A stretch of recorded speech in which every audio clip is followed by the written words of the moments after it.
Bon matin tout le monde, bon dimanche, bon samedi. Bon samedi. Aujourd'hui, on parle du livre Family Business. Ta-ta-da. Euh, Pourquoi on parle du livre Family Business? C'est un livre que j'ai acheté dans la boutique, qu'on a trouvé dans la boutique de Patagonia à Toronto. On était là en arrêt pendant la tournée de participation en 2017. Puis c'est la première fois que j'allais dans une boutique Patagonia. En fait, je pensais même pas qu'il y en avait.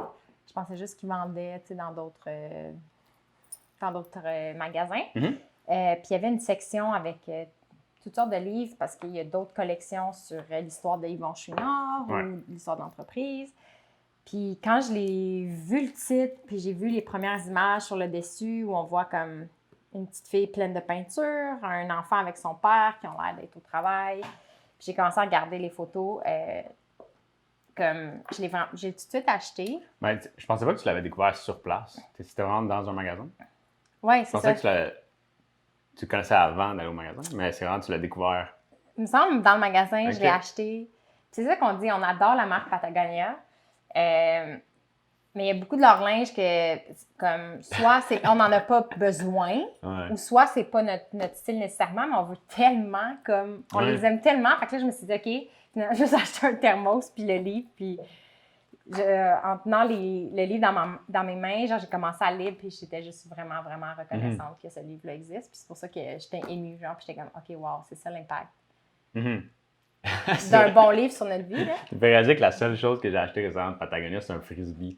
C'est vraiment quand on était allé là-bas, c'est à la boutique, que là, on regardait le linge chez Mur, puis tout. C'est pas vraiment notre style, mais on aime tellement ce qu'ils font, puis la force, comme l'essence de leur brand, niveau écologique, niveau toutes leurs initiatives, qu'on est comme, faut acheter quelque chose. Il faut les encourager, mais on n'aime pas le linge. Ça dépend quoi. Il y a du linge beau, mais c'est vrai, là, j'ai assez des cher leggings. aussi. Moi, mon prochain manteau, j'imagine, ça va peut-être être ça ou une marque québécoise, mais comme c'est ça, en ce moment, on n'a pas besoin de manteau d'hiver, fait qu'on va pas genre acheter un manteau. Ça serait comme absurde un peu. C'est exactement ce que Patagonia veut pas qu'on fasse, c'est qu'on jette un manteau pour acheter de leur stock à eux. Fait que dans le fond, le livre, pour faire la mise en contexte, c'est ça. Ce qui est impressionnant, c'est que les idées présentées dans le livre, le texte, c'est super intéressant à lire, mais c'est aussi un livre qui a énormément d'images. C'est ce qui frappe quand on le prend, là, genre il est lourd. Puis le format, c'est un peu inhabituel comme livre, mais on dirait que c'est justement pleinement adapté à des magnifiques images de leur centre de la petite enfance. Fait que, là, en 83, dans le livre, il dit que ça fait presque 30 ans, mais là, on se rapproche plus du 40 ans, en fait. De manière un peu broche à foin. Ils ont commencé à développer une façon de s'occuper des enfants des employés. Puis ils ont juste comme rapatrié 40 ans d'histoire en photo dans ce livre-là, en expliquant ce qu'ils ont traversé, les étapes, puis leur philosophie d'éducation des enfants. Puis c'est vraiment impressionnant, là. Ils ont passé à travers 85 000 photos, dont 30 000 de leurs photographes à eux. Puis ils ont comme pris les meilleurs. Fait que c'est un livre qui est long à lire, là, même s'il y a beaucoup d'images, parce que chaque image, chaque page, il y a un petit texte descriptif, il y a des citations super inspirantes. Fait que ça, il n'y a comme rien de trop, mais il y a quand même beaucoup de choses. Il y a vraiment beaucoup de choses. Oui, c'est ça. Puis ce qui est fascinant, c'est que leur centre de la petite enfance est sur le terrain de la business, genre de la compagnie, en fait. Et à côté des bureaux, puis ça change complètement la dynamique entre les parents et les enfants, puis la qualité de vie de tout le monde.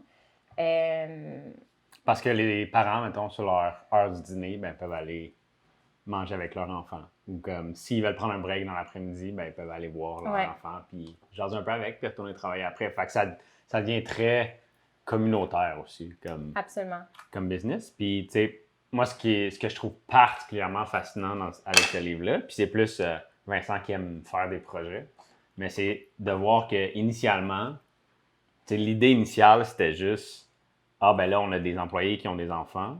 Puis même, je pense, Malinda Chouinard. Malinda Chouinard. Je pense qu'elle avait un enfant aussi à ce moment-là. Ou en tout cas, la femme du fondateur. Tu veux pas, c'était une jeune entreprise à l'époque, il n'y avait pas beaucoup d'employés. Puis là, il y en a qui commencent à avoir des enfants, mais comment on conjugue ces deux choses-là, tu sais? Puis ça a commencé avec une roulotte. Ça a toujours été sur le terrain de l'entreprise, mais initialement, c'était comme une roulotte sur le coin du terrain. Puis c'est là que les mamans pouvaient aller allaiter. Fait que, tu sais, l'idée de comme, on va faire une version 1, même si c'est loin d'être parfait, mais on va continuellement améliorer ça. Moi, c'est ce que j'adore de l'histoire qui est véhiculée dans le livre, là, à travers les images, puis à travers l'histoire qui est racontée. C'est fascinant. C'est vrai, absolument. C'est pas... fait que c'est ça. Il y a une grosse partie du livre qui présente leur philosophie, différents chapitres avec des exemples en photo c'est ça, c'est comment ils éduquent les enfants en ce moment. Mais ils ont une façon de raconter une histoire. C'est pas juste mécanique, genre voici comment monter un centre de A à Z. Puis... Les étapes pour... Non, c'est ça. C'est vraiment intéressant de comprendre comment tu en arrives là. Puis comme tu dis, le processus est super important. Tu sais, les entreprises qu'on trouve admirables aujourd'hui ou les gens qui ont réussi dans la vie, on oublie que des fois, c'est des décennies de travail où ils se sont améliorés un petit peu, par un petit peu, par un petit peu, par un petit peu, puis qu'aujourd'hui, ça mène à ça. Mais l'histoire du trailer, c'est ça qui est fascinant. Je pense qu'à l'endos du livre, ça, c'est une des photos, là. Je pense que c'est Malinda, justement, elle montre un kiosque publicitaire, puis elle a son bébé sur son dos. Une autre des femmes... je pense qu'elle a travaillé jusqu'à la veille de son accouchement. Elle a pris 3 semaines de pause, puis elle retournait travailler parce que dans ce temps-là, il n'y avait pas de congé, il n'y avait comme pas de support parental, financier. Puis je pense que c'est la femme justement qui a accouché, qui est retournée rapidement, que son bébé, parce qu'à ce point-là, je pense que les employés commençaient de plus en plus à avoir des enfants, puis ils déposaient comme en dessous des bureaux, puis ils dormaient, ils étaient tout le temps avec eux. Fait que c'était comme un mix de genre vraiment chaotique, puis en même temps, ils faisaient ce qu'ils pouvaient. Mais là où il y a eu une cassure, c'est qu'un des bébés, elle pleurait tout le temps. Puis là, c'est devenu impossible. Tu sais, c'était vraiment difficile de travailler. Puis la grand-maman a essayé de s'en occuper. Finalement, Malinda, c'est ça qui est facile. Malinda, c'est la femme du fondateur Yvon Chouinard. Super débrouillable. Ça aussi, moi, ça m'a vraiment inspiré. Comme tu dis, que c'est jamais genre un plan pendant 5 ans sur comment monter une garderie. On va faire un centre de la petite enfance, mais comme ça prend... il faut faire un bâtiment, il faut que... Puis ça devient gros, puis tu te construis un plan, mais sans avoir failé avant aussi. Fait que c'est sûr que tu fais plein d'erreurs dans ton plan parce que tu n'as pas été sur le terrain pour le pratiquer. Là. Fait que... Ça a commencé avec... Elle s'est juste dit, je pense qu'elle a caché la dépense. Comme, elle a juste acheté une roulotte, elle l'a mise dans le parking, puis la grand-maman allait comme s'occuper de la petite fille, du bébé pendant la journée. La mère pouvait retourner à l'été. Puis à un moment donné, la roulotte, tu sais, c'était plus suffisant. Fait qu'ils ont juste toujours continué d'ajouter. Puis, tu sais, à un moment donné, ils ont découvert la pédagogie... extérieur. Puis là, ils se sont dit, OK, il faut maximiser le temps extérieur pour les enfants. Puis ça, c'est cool, la débrouillardise. Comme, une des fois, je pense qu'elle raconte l'anecdote qu'il y a un des parents qui avait oublié d'aller chercher son enfant le premier jour d'école. Puis elle n'a pas attendu 6 mois. Elle a dit, elle a acheté une vanne. Elle l'a caché dans les dépenses, je pense, du département. Voyons, elle n'arrête pas de cacher des dépenses. Ben, je pense que, je sais pas si c'est pour le trailer, mais je pense que c'est pour la vanne qu'elle cachait. Puis elle dit, genre, ils ont acheté une vanne, puis à partir de ce moment-là, il y avait maintenant une vanne pour aller chercher les enfants à l'école, faire une petite route. Puis là, j'imagine le temps que les parents finissent de travailler, les enfants pouvaient venir comme chiller sur le terrain de la compagnie. Fait que, comme tu dis, l'attitude, l'esprit de l'entreprise est vraiment impressionnant. Comment on peut améliorer un petit peu ça, ou comment on peut adresser le problème qui vient d'arriver, tu sais, mais petit pas par petit pas, puis... Ils sont partis d'une roulotte, comme on disait, sur le coin dans le stationnement. Mais là, c'est un centre de la petite enfance reconnu mondialement, là, qui a gagné des prix. Ils ont-tu gagné des prix Nobel? Non. Tout est drôle. C'est devenu des astronautes. Puis... ils ont fait le premier centre dans le sport. Non, ils ont été reconnus, je pense que la CEO de Patagonia, la compagnie a été reconnue par les Obama pour leur contribution à la santé des familles américaines, quelque chose de genre. Oui, c'est ça, parce qu'aujourd'hui, on commence à en entendre de plus en plus parler, l'éducation extérieure, l'éducation en forêt, des écoles alternatives plus accessibles. Mais encore une fois, ce qui est fascinant, c'est que en ce moment, je pense que ça va gagner du momentum, puis ça va être de plus en plus reconnu peut-être comme une norme, puis on va se dire comment on peut enfermer les enfants aussi longtemps assis dans une Bouge classe. Bouge pas, reste à ton pupitre, c'est ça, puis regarde le tableau. Puis c'est le modèle d'une ancienne époque, là. Mais eux, quand ils ont commencé, il n'y avait pas... C'est ça, un pionnier, en fait, c'est qu'aujourd'hui, ça fait tellement du sens, mais à l'époque, il n'y avait pas de personnes à regarder puis à s'inspirer. Il fallait comme un peu apprendre les choses from scratch. Il n'y avait pas un mouvement de ça, c'était juste... Ouais. Je pense même qu'il était parmi les premiers aux États-Unis à avoir un centre de la petite enfance sur le site d'une compagnie. Puis c'était pas une norme, mais eux se sont rendus compte à quel point c'était pratique parce que, comme on disait tantôt, les parents peuvent aller voir les enfants. Je pense même que les mères qui allaitent peuvent se faire amener leur bébé, mettons, pendant une rencontre, puis allaiter pendant les rencontres. Les enfants peuvent aller voir leurs parents sur le site de travail. Puis la mentalité, c'est que l'enfant peut faire partie de la vie de l'adulte puis comprendre c'est quoi son travail au lieu que l'adulte disparaisse pendant 8 heures. Oui, puis qu'il revienne après fatigué. Puis ouais. Puis je pense que ce qui est particulièrement touchant, c'est que le bébé qui pleurait tout le temps, qui a été mis pas mis tout seul dans la roulotte, mais tu sais, qui a été mis dans la roulotte, elle a vieilli aujourd'hui, puis je pense qu'elle travaille chez Patagonia, puis sa fille est au centre de la petite enfance. Fait que c'est comme... Ouais. Quand tu parles du succès de quelque chose, quand les gens restent avec toi, c'est quand même vraiment inspirant. Là. Mais en fait, il y a des photos de tout ça. On peut peut-être aller à la page ben oui. On va aller dans les notes de l'épisode. Si jamais vous voulez aller voir en même temps que nous, ou après, en fait, vous pouvez aller sur renard.ca/live. Puis les notes vont être là à l'épisode numéro 12. Switch ça. Fait quoi? On va la couverture du livre. Oui, on a mis des photos un peu pour vous inspirer. Moi, j'aime ça, tu sais, quand on achète des livres, comment le livre est, ça nous influence sur notre choix, son poids, la texture des pages. Fait on s'est dit, on va mettre quelques photos juste pour vous donner une idée de quoi le livre a l'air. Puis là, si on descend plus bas... C'est les photos qu'on utilise aussi, dans le fond, si vous allez sur la section Biblio sur le site, ben, la fiche du livre Family Business va être là aussi. Donc, il y a plusieurs façons de retrouver le contenu sur le site web.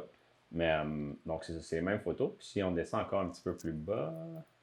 On a une vidéo Family Business Innovative On-Site Childcare since 1983. Et je t'ai même pas né.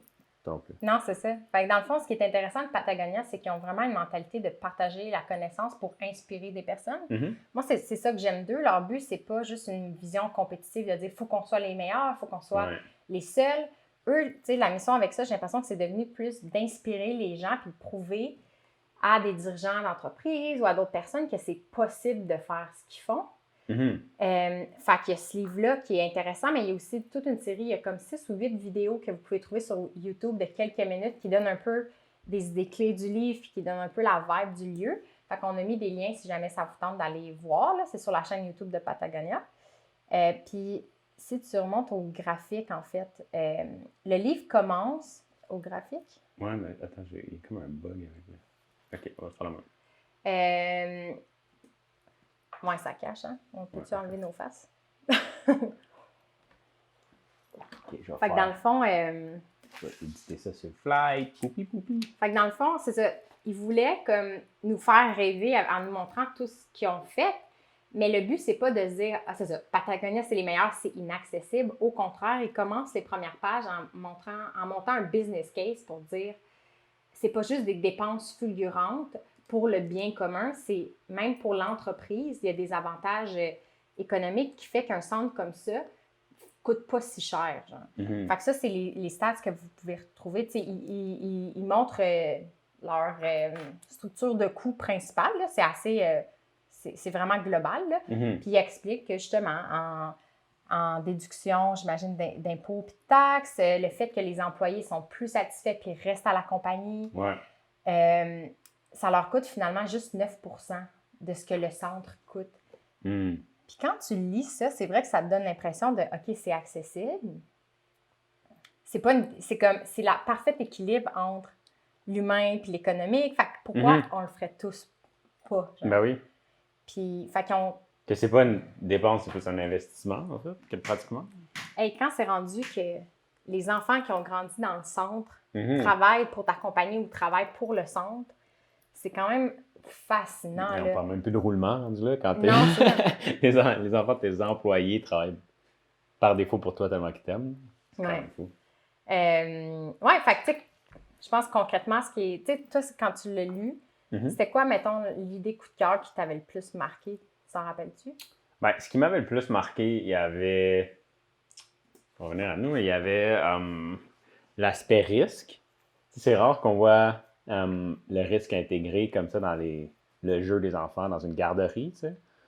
Puis l'histoire, plus globalement, du centre, de dire, tu sais, Vincent qui aime faire des projets, puis qui aime ça juste essayer, puis voir où ça s'en va, ben j'ai l'impression qu'il y a cette façon-là de faire des projets qui a été utilisée par Patagonia pour faire son centre de la petite enfance. T'sais, ils n'ont pas commencé avec un gros projet, puis nanana, c'est juste, ils ont acheté une roulette dans le stationnement, puis ils ont parti de ça, puis ils ont fait grossir la chose. Puis c'est un peu comme ça, je trouve qu'on fait avancer notre projet, qu'on fait avancer Renard puis la classe, c'est de dire comme, OK, par où on peut commencer, puis comment on améliore ça après. C'est, au lieu de se dire, puis ça, on a fait un peu, pas qu'on a fait l'erreur, mais on a été dans cette direction-là, si on veut, à certains moments.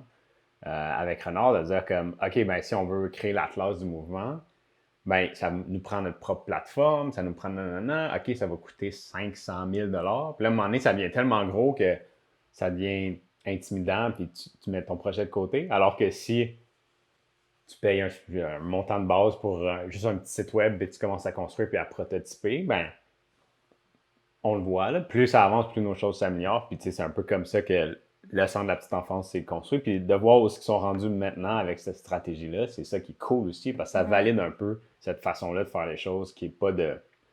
Puis, tu sais, ça vient rejoindre, en fait, les deux aspects touches, l'aspect risque puis l'aspect entrepreneuriat, dans le sens où, comme, oui, ils permettent aux enfants, dans l'espace, de prendre des risques, puis grimper sur des affaires, puis de. Mais c'est un peu parce que eux, j'imagine, sont à l'aise avec le risque. Là. Ils vont chez Nord, puis comme. C'est quand même risqué de faire ça, ce move-là, de partir d'un centre, d'acheter une roulotte, de cacher ça dans les dépenses, puis de. Ben là, Sûrement que. Je ne sais même pas si c'était mais... légal de faire ça. Je pense qu'elle mentionne que c'était pas. Ben, c'est risqué, mais tu sais. Veux pas, si tu veux créer quelque chose de gros puis de puissant, ben, il faut prendre des risques, tu sais. Des risques, puis. Tant mieux si c'est des valeurs qui véhiculent aux enfants dans leur projet qui est déjà risqué à la base. Ça, c'est comme un bon... c'est un cercle vertueux un peu, là, c'est nice. Fait que c'est ce que j'ai retenu moi plus dans les... Je pense qu'il y a une reconnaissance de plus en plus que le modèle éducatif actuel, c'est quoi? C'est Ken Robinson qui a fait un TikTok genre super, super populaire sur le fait que l'école tue la créativité. Puis il y a cette vision-là que l'école est sous un vieux modèle industriel pour former des bons employés obéissants. Puis justement, c'est un modèle typique. On imagine une classe d'école, c'est des bureaux en rang, puis des enfants qui sont sages, puis les enfants qui sont pas sages sont considérés comme des mauvais étudiants ou sont isolés. Avec les autres étudiants. Exactement, tu sais. Puis pas dans le moule. Il y a des acteurs, autant du monde traditionnel que des gens qui font émerger de nouvelles approches, qui questionnent, c'est ça, cette mentalité-là, puis qui dit le monde a changé, il faut que l'éducation change.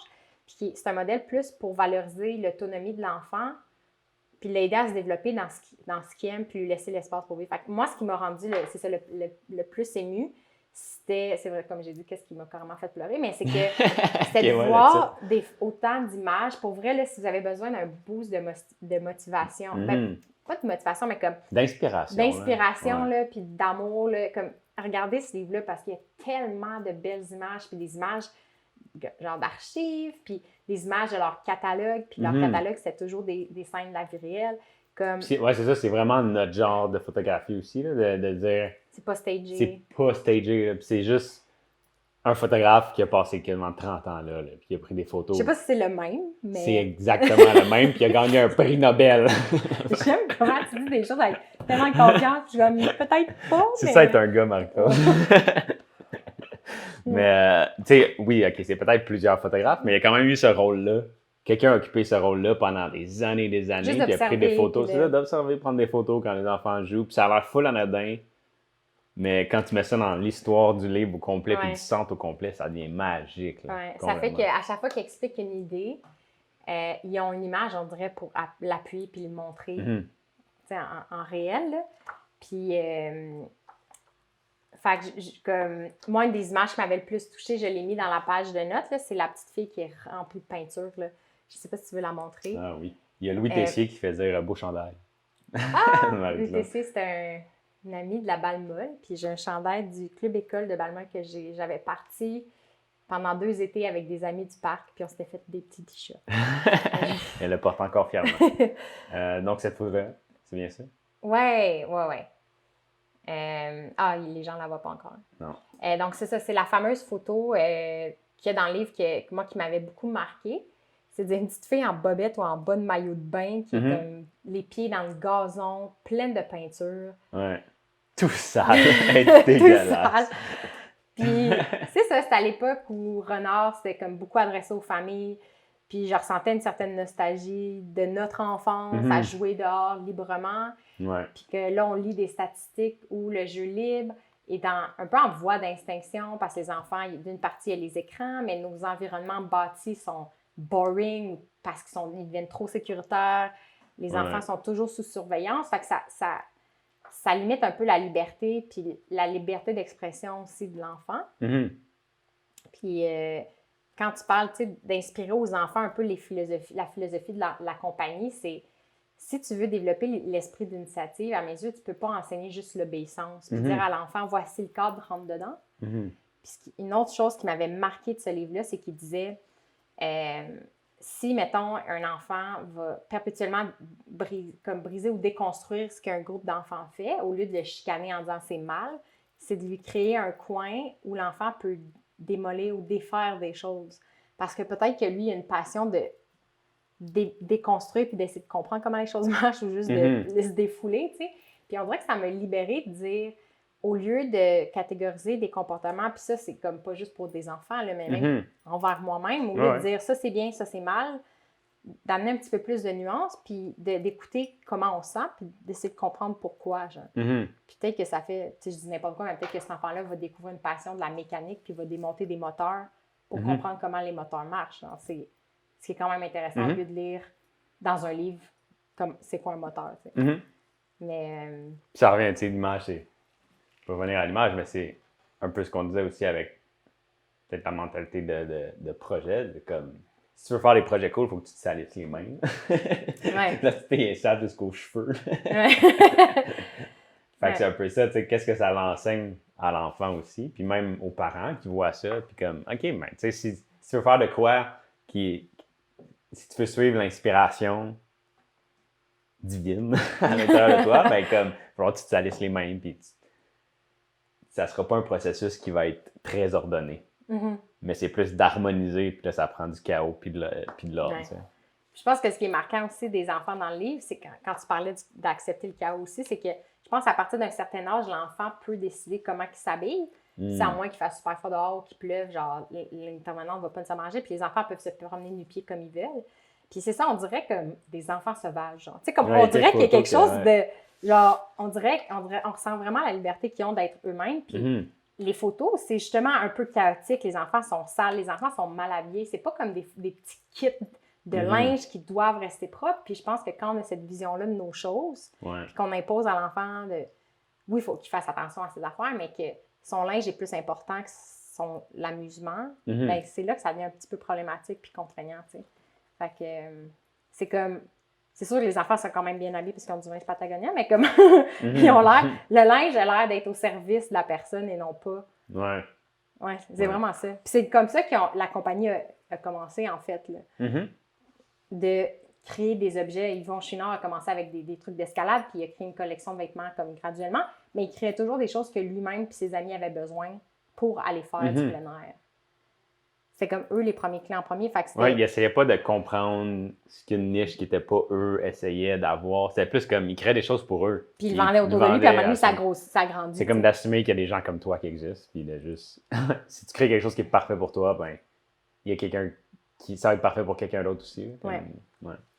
Fait que c'est ça. Je trouve ça beau, cette philosophie-là. Là. C'est comme, ils appellent ça eux-mêmes, ils disent, dans un de leurs vidéos, je pense qu'ils disaient qu'on supporte le jeu, le wild play, genre, fait que le jeu sauvage, messy, fait que bordélique, ininterrompu et extérieur.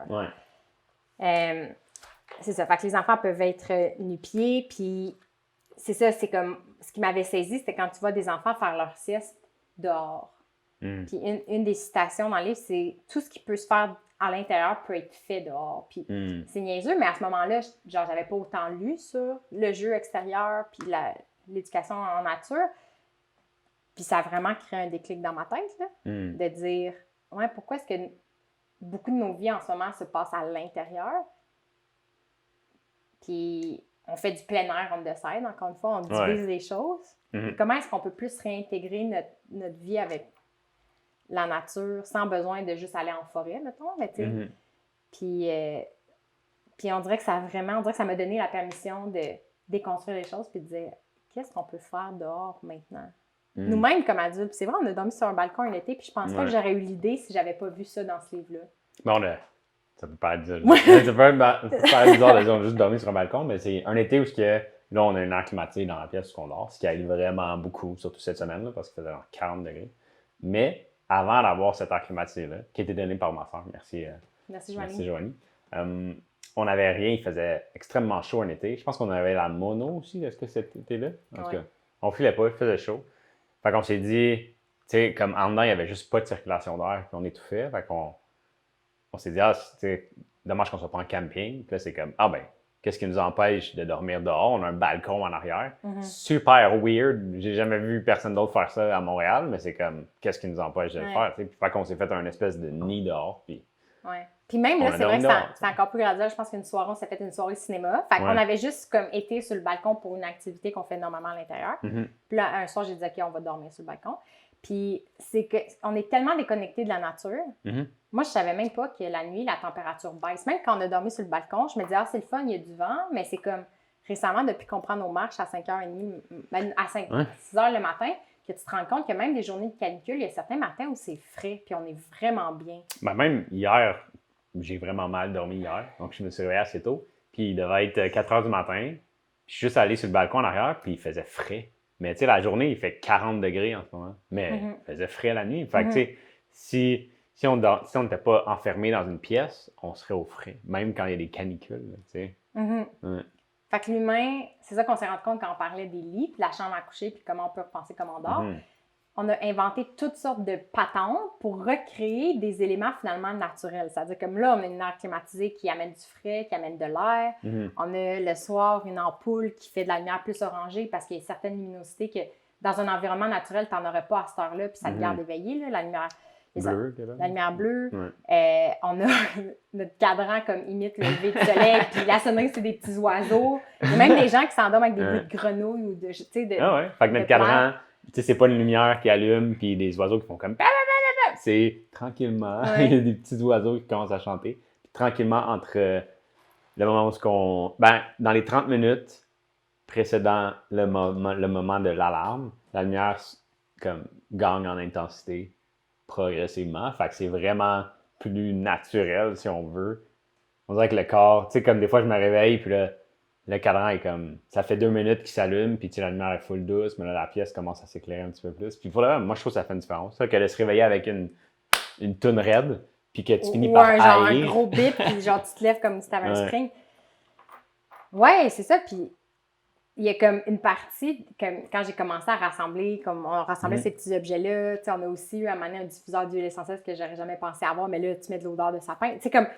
Il y a une partie qui est comme le fun d'acheter des bébelles, on s'entend, là, puis de trouver des choses en se disant « Ah, ça va tellement améliorer ma vie un petit peu », puis là, tu te crées ton petit environnement. Puis là, à un moment donné, c'est ça. C'est vraiment pendant le live du truc, comme je pense pour le lit que j'ai fait « Hey, on est en train d'essayer de copier la nature, puis on se félicite à partir du moment où on est le plus près, alors que on peut aussi trouver des façons de retourner en nature, comme adulte, tu sais, fait que là, ils montent dans le cas comme avec des enfants parce que, tu sais, Patagonia, c'est en soi aussi, les adultes ont des opportunités de bouger assez phénoménales. Là. Je pense qu'ils ont construit la compagnie en gardant en tête qu'ils veulent que justement, Yvon Chouinard, son livre que lui, je suis en train de lire aussi dans sa collection, c'est « Let my people go surfing ». Fait que lui, c'est important pour lui de pouvoir faire plein de voyages d'escalade puis de surf, justement, parce que des fois, il allait tester l'équipement ou juste parce qu'il adore ça. Fait qu'il a essayé de créer une compagnie où les gens peuvent encore... J'avais pas vu le sous-titre The Education of a Reluctant Businessman, comme un businessman qui voulait. C'est comme de dire un entrepreneur qui veut pas être entrepreneur, il veut juste faire des choses qui sont exactement. Cool. Il en parle beaucoup il mentionne souvent dans ses entrevues là, que lui, il avait pas une bonne opinion des businessmen. Puis on dirait que ça l'accable de devoir se déclarer un entrepreneur ou quelqu'un qui est dans le monde de la business. Puis on dirait qu'il essaie de racheter son âme en se disant comme on va bien le faire. Ouais.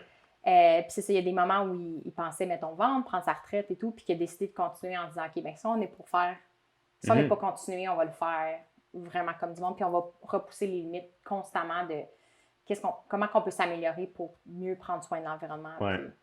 Ouais. Fait que, ouais, c'est ça, je trouve ça beau. Puis ce qu'on découvre dans l'histoire d'Yvon Chouinard, c'est que dès le départ, avec les outils d'escalade, c'est sûr que c'est lui qui raconte l'histoire, mais si on se fie à ce que lui-même disait, il disait que son équipement était de bonne qualité puis qu'il y avait un souci aussi esthétique de simplifier les choses puis de les rendre belles, simples et efficaces.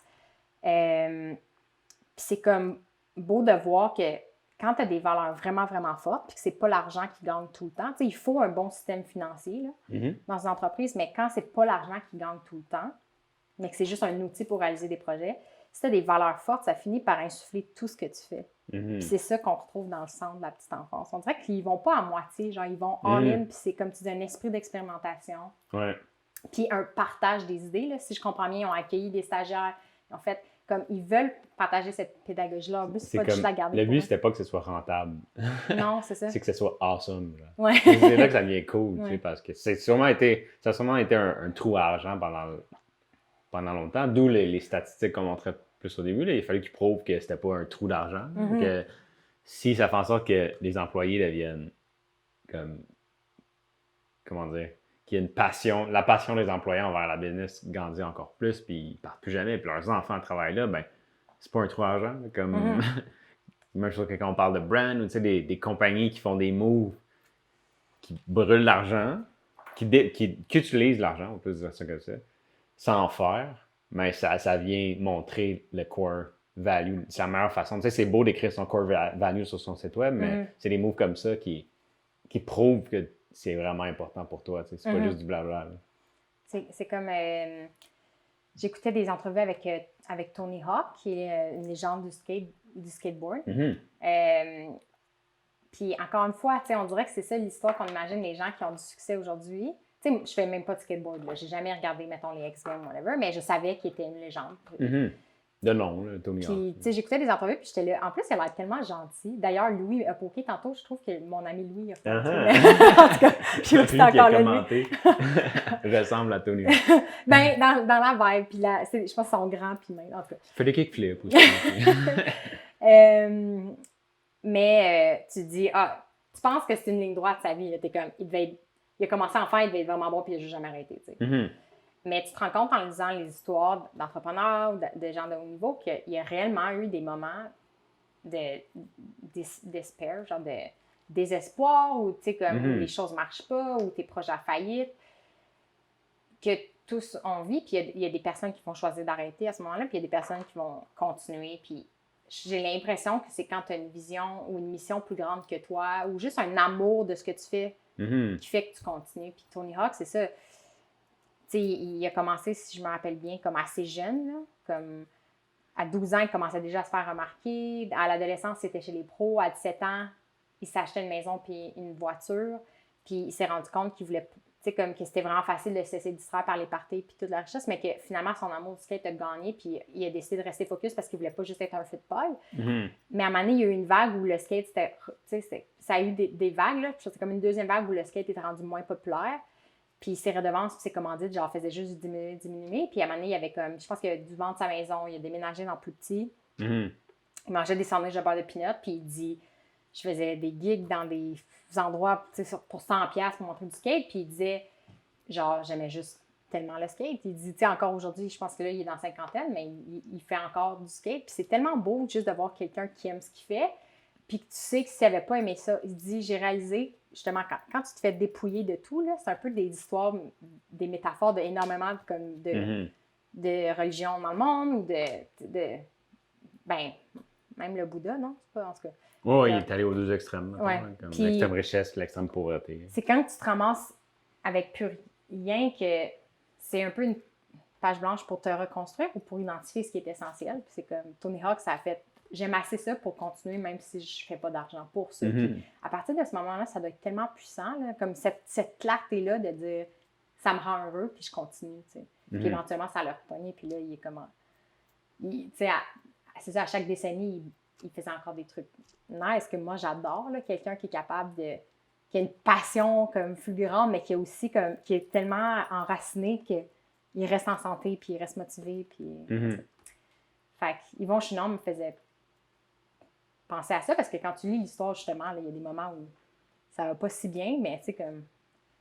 il trouve des solutions. Ouais. C'est pas un conte de fées, là, mais... Ouais. Puis c'est tant...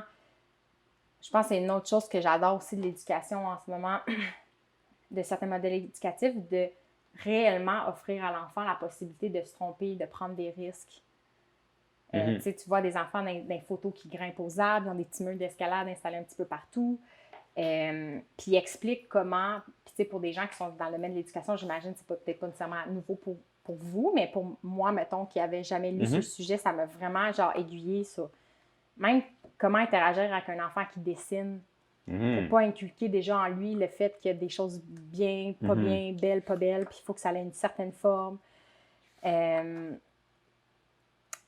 Puis, ouais, juste de comprendre comment on façonne les esprits, puis comment on est capable, on a le contrôle comme adulte dans ce monde-là, d'intervenir sur le bonheur des enfants. Puis notre propre bonheur, en fait, parce que on dirait des fois, quand tu lis certains moments, tu te dis « Ah, c'est pour ça que je me sentais peut-être de même quand j'étais enfant. » Genre, tu sais, puis comme... Moi, j'étais super sûre, mettons, de ce que mes dessins avaient l'air, puis je me rappelle que la professeure m'avait donné en exemple, m'avait montré mon dessin en exemple, comme quoi il était beau, puis j'étais full gênée, en fait. Mais est-ce que ça sert l'enfant de se faire féliciter juste pour la beauté d'un dessin? Je pense pas, tu sais. Je pense que c'est ça une de leurs conclusions aussi, là. Il faut juste que tu encourages l'expression de soi puis l'exploration. Puis le dessin n'a pas besoin d'avoir une forme quelconque. C'est pas un concours. C'est pas un concours, puis tu n'as pas besoin de demander à l'enfant qu'est-ce que tu es en train de dessiner, parce que ça implique qu'il faut qu'il y ait un but ultime, puis ça te désengage du processus de t'aimes-tu ce que tu es en train de faire.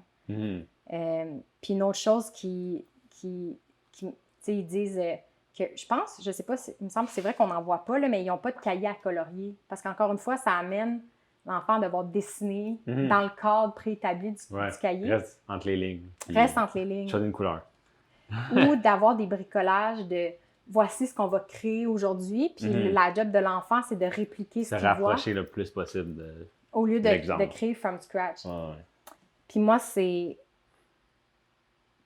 des exemples aussi simples que ça qui m'ont permis de faire des parallèles dans ma vie, puis de dire « Aïe, mais c'est ça que comme adulte, j'ai vécu. » Tu sais, je suis allée faire mon bac à l'université, puis j'étais super studieuse, puis je voulais mon petit collant, puis j'ai jamais compris pourquoi c'était autant important pour moi les notes, parce que je valorisais pas mes amis pour leurs notes, là, tu sais, puis j'aime les gens, en fait, qui étaient un peu de l'école, puis c'était un peu ton cas, puis ma soeur, tu sais, qui apprenaient ce qu'il fallait apprendre, mais qui s'impliquaient dans des projets qui étaient importants pour eux, tout simplement.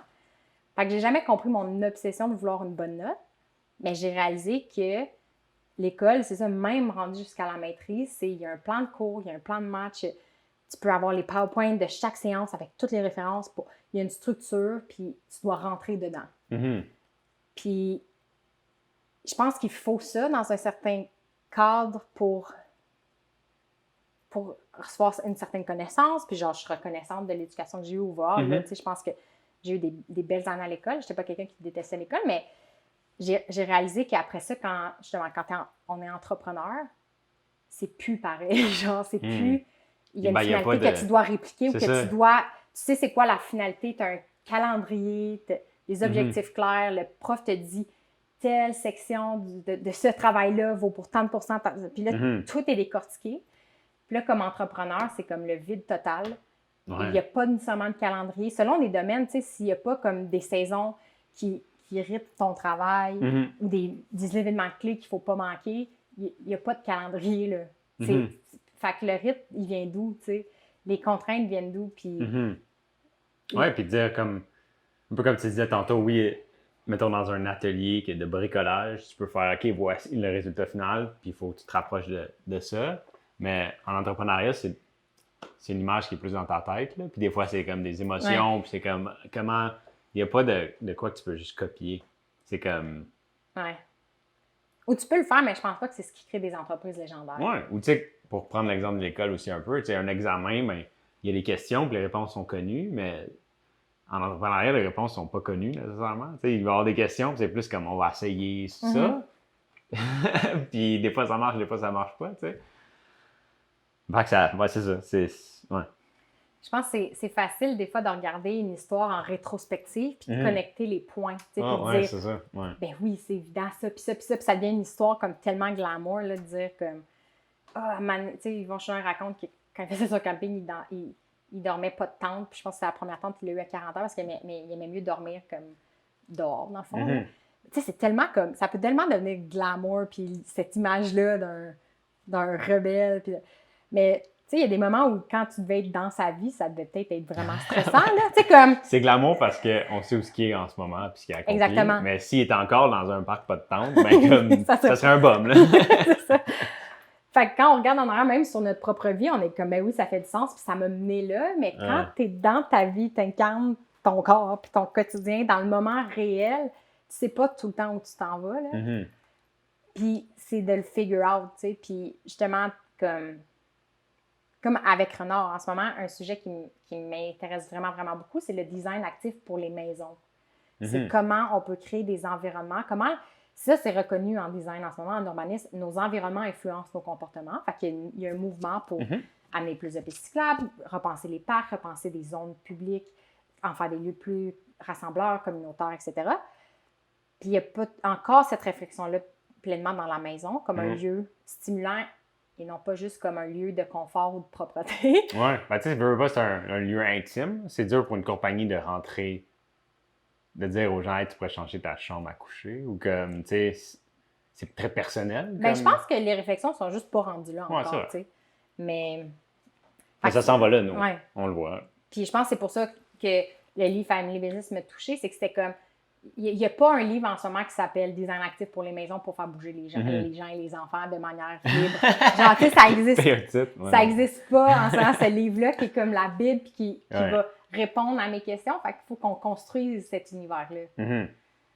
Puis il y a des idées qu'on rassemble en fait patiemment depuis des années pour former cet univers-là. Puis Family Business a contribué dans l'espace physique, mais aussi dans l'attitude qu'on doit avoir comme adulte. Parce que ça ne suffit pas de créer des beaux espaces vraiment cool ou des parcs vraiment cool. Tu sais, leur discours, c'est pas de dire voici de A à Z comment créer une cour full nice, puis belle, puis si, puis propre. Il faut ça, il faut ça, il faut ça. Non, c'est plus comme des perspectives qu'ils essaient d'amener, puis leurs conclusions qui sont basées sur plein d'expérimentations, puis... Oui, c'est plus des principes du genre, moi ce que j'adore encore une fois comme une petite introvertie, c'était qu'il expliquait que oui, il faut des lieux communs où les enfants peuvent jouer ensemble, mais il faut aussi des lieux où les enfants peuvent se retirer puis aller seuls, des endroits plus calmes. Des endroits pour construire ou comme tu as dit tantôt, pour déconstruire. Tu sais, des endroits plus chaotiques où les enfants peuvent détruire des choses. C'est comme... Ouais. Fait que, tu sais, c'est pas juste de dire voici notre environnement extérieur, il est full cool. Ce qui est un risque en ce moment là, de certains nouveaux espace de jeu, c'est que l'adulte encore se valorise de créer des belles choses pour lui-même puis qu'il veut que son enfant... Ça devient juste une nouvelle esthétique versus c'est un changement de principe puis de valeur puis de comment les gens interagissent entre eux dans cet espace-là. Ça sert à rien de faire quelque chose d'ouvert en plein air si on est tout le temps sur le dos d'un enfant en disant « fais pas ci, fais pas ça, nanana ». Comme tu règles rien, tu sais.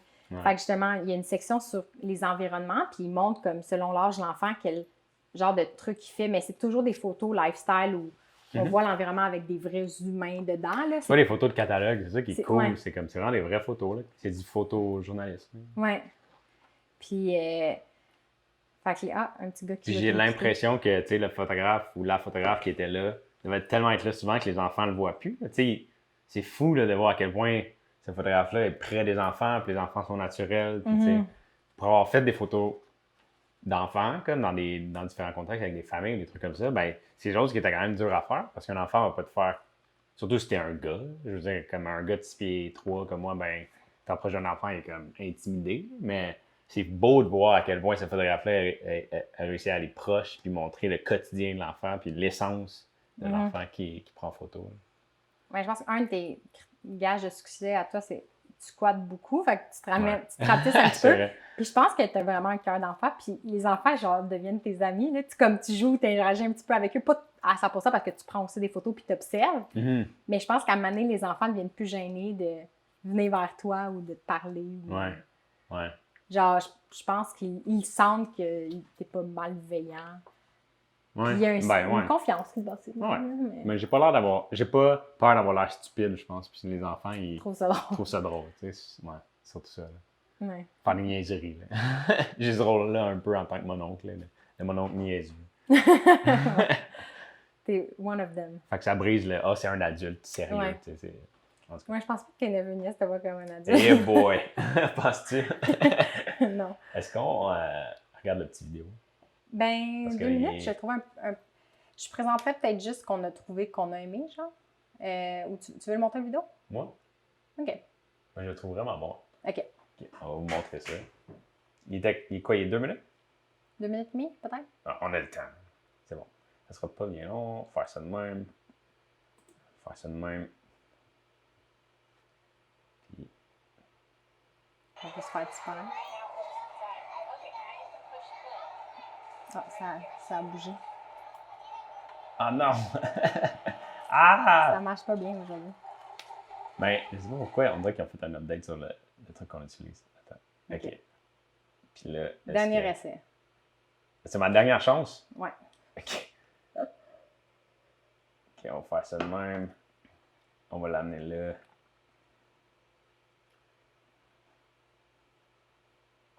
Puis, OK.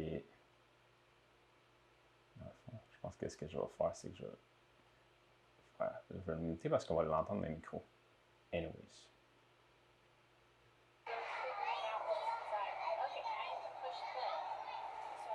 On peut même s'enlever. Tu veux-tu enlever notre photo?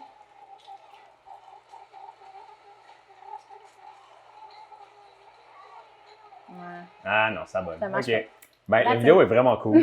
Puis, il y a un moment dans la vidéo où il y a juste une petite fille qui est montée sur un jeu dehors puis qui crie au loup le plus fort Mais qu'elle elle crie peut. pas, genre, une fois qu'elle fait comme... Non, c'est... c'est tellement authentique comme moment que Ouais. je trouve ça vraiment bon. Enfin, je vais vous partager. Mais si vous allez sur les notes du live, En fait, vous allez le trouver. Il y a plein de vidéos, en fait. Marc-Claude a mis des vidéos aussi de Dimanche Nord, puis en tout cas, plein de contenu. Est-ce qu'il y a du contenu dans cette page-là que tu voulais montrer, Marc-Claude? Ben, tu sais, on n'a pas vraiment parlé de Patagonie en détail parce qu'on se dit que tout le monde les connaît. Même moi, je connaissais leur réputation par rapport à l'environnement. Je savais qu'ils sont des activistes vraiment, vraiment inspirants. Ils font des films, des courts-métrages pour parler de certains enjeux comme de déforestation, de destruction des habitats naturels, disparition de la biodiversité. Puis comme c'est vraiment inspirant, mais ça faisait longtemps que je n'étais pas allée, comme je ne m'étais pas replongée dans leurs initiatives. Puis ça m'a juste vraiment fait du bien de regarder leurs vidéos. Puis comme j'ai découvert hier, je ne sais pas si vous en avez entendu parler, mais Patagonia avait fait... parce que la compagnie réalise que ils sont dans le monde de l'équipement, du vêtement, puis que ça l'entraîne une consommation, puis des déchets, puis ça joue sur l'empreinte environnementale, mais ils se disent, ben, on veut offrir aux gens des vêtements de qualité pour qu'ils puissent avoir le choix, puis on va faire tout ce qu'on peut pour réduire notre empreinte environnementale. Fait une des choses qu'ils font, c'est premièrement, ils font des vêtements de qualité qui peuvent être gardés plus longtemps, mais ils ont aussi fait une vanne où ils font une tournée puis ils réparent les vêtements des gens. Fait que moi, je pensais que je vois ça déjà nice. Puis là, en regardant une vidéo hier, puis c'est peut-être là que tu peux me montrer à l'écran, il s'appelle Crafted, c'est qu'ils sont allés encore plus loin parce qu'ils se sont rendus compte qu'ils ont des vêtements qui sont pas réparables puis pas recyclables. Fait qu'avec, ils se sont associés avec une compagnie qui déconstruisent les vêtements. Ils vont chercher les pièces de tissu qui sont en carbone, ils leur coupent une forme, puis ils recréent des vêtements en patchwork avec plein d'autres tissus, genre. Puis on peut racheter, en fait, ces vêtements-là, vous pouvez les magasiner. Fait qu'ils poussent jusqu'au bout, là, de dire, finalement, là, comme on avait toutes ces piles-là de vêtements que les autres compagnies l'envoient dans des sites d'enfouissement. Ouais. Puis là, tu vois que, tu sais, ça crée de l'emploi, il y a des travailleurs, puis c'est juste le fun. Fait que c'est ça le vidéo que vous voyez. J'ai mis le lien, mais tu sais, vous le trouvez. Si vous googlez Patagonia, ils ont une chaîne YouTube, vous allez voir toutes leurs vidéos. Mais fait que c'est lui qu'on parle. Puis c'est comme lui, il est comme le fun léger. Puis ils ont aussi des documentaires plus sérieux, entre guillemets, mais ah non, lui aussi, il est le fun. C'est un jeune qui est parti d'une compagnie pour recycler les filets de pêche qui sont encore en plastique. C'est super mauvais pour les fonds marins. Fait qu'il les récupère, encore une fois, il crée de l'emploi. Il revient à du filage, puis là, il le vend, puis Patagonia fait des casquettes avec ça. Ça, c'est le genre de truc qu'on voit l'arrière de la compagnie que moi, j'ai adoré. Alors, je pense que je ne l'ai pas mis finalement, mais il y a aussi un documentaire, mettons, sur un surfeur chilien qui fait aussi beaucoup de campagnes environnementales pour protéger les plages au Chili. Puis le savoir-faire traditionnel, puis la pêche. Puis en tout cas, c'est vraiment... des fois, ça devient tellement monstrueux, les problèmes environnementaux, que ça peut peut-être amener des espoirs. De l'inertie, mais un peu comme on disait au début, là, comme quand un projet devient tellement gros, puis le plan pour adresser un problème est tellement gros, ben ça crée de l'inertie. Là, ça devient dur de faire le premier pas. Oui, puis je pense que ça... Moi, ça m'a aidé à me rappeler que, tu sais, nous, une personne, on n'a pas à sauver la planète Terre, mais s'il y a quelque chose qu'on aime, on peut faire des efforts pour le protéger, comme, tu sais, justement, le Chilien, Ramon Navarro, comme, lui, il est en amour avec les endroits où il a grandi, puis c'est ça qu'il veut garder, puis lui, il va faire son petit bout, puis tout le monde fait son petit bout, puis on dirait que ça amène juste beaucoup d'espoir, tu sais, parce que Patagonia mentionne les problèmes, mentionne ce qui va mal, puis ils sont pas comme avec des lunettes roses, mais genre, ils agissent pour changer les choses. Fait que moi, ça m'a fait du bien de... Je pense que j'ai plus acheté de leurs livres, là, parce qu'ils ont ça vient d'un trio que de leur linge, pour l'instant, mais c'est ça, c'est fou d'aimer une marque, genre, pour... On n'est même pas leur niche, donc on n'est même pas leurs consommateurs, mais on les adore. C'est fou, là, quand ils vont. Oui, fait que, tu sais, on vous encourage... d'un côté, si vous avez envie de réfléchir à comment votre environnement est bâti, comment vous interagissez avec des enfants, puis envers vous-même quand c'est le temps d'apprendre des nouvelles choses, ou si vous êtes intéressé juste par comment faire des affaires autrement. Ou juste pour vous inspirer, de lire une histoire inspirante, d'entrepreneuriat, puis d'innovation sociale. Ouais, c'est un bon livre pour ça. Ouais, fait que c'est pour ça que j'étais émue pour revenir aussi. Ouais, c'est ça, exactement. J'étais comme, oh, c'est tellement beau. Fait que c'était pas des larmes de tristesse, c'était des larmes de bonheur absolu. Ouais, exactement. Tu sais, c'est ça, on a parti un club de lecture sur une intuition, là, en disant comme, je sais pas, je vois, tu sais, comme Oprah, elle avait un club de lecture, puis j'étais comme, quelque chose que j'aime vraiment là-dedans, puis c'est juste une intuition, je savais pas trop quoi en faire avec, je me disais, genre, c'est tellement nerdy, mais comme, je pense vraiment qu'il y a des idées exceptionnelles qui sont partagées grâce à des livres, puis qu'il y a une éducation qu'on peut se faire qui est en dehors d'un cadre scolaire. Puis moi, je vois vraiment les livres comme cette façon-là de faire rayonner. Parler des livres des autres, c'est de faire rayonner des idées que je trouve tellement inspirantes et importantes, puis de reconstruire un nouvel univers. Il y a des gens qui travaillent dans le monde physique des objets, puis ils doivent rassembler des matériaux, mais comme dans le monde des idées, il faut rassembler des idées. C'est comme ces petites choses-là qui construisent une vision plus cohérente. Ce livre-là en fait partie. Voilà. C'est ça. Fait que si il y a des livres que vous aimez, des coups de cœur, pour vrai, écrivez-nous. On adore toujours en découvrir. Ben oui. Même si la bibliothèque est déjà bien garnie de livres qu'on n'a pas encore lus. Oui, je pense que c'est ça que je disais la semaine prochaine. Je pense que je vais juste lire des livres. Ça va me faire du bien, une petite retraite de lecture. Là. Et voilà, s'il y a des livres coup de cœur que vous avez, partagez avec nous. Ça va nous faire vraiment plaisir de les découvrir et d'en parler. Voilà. Donc, puis lâchez pas.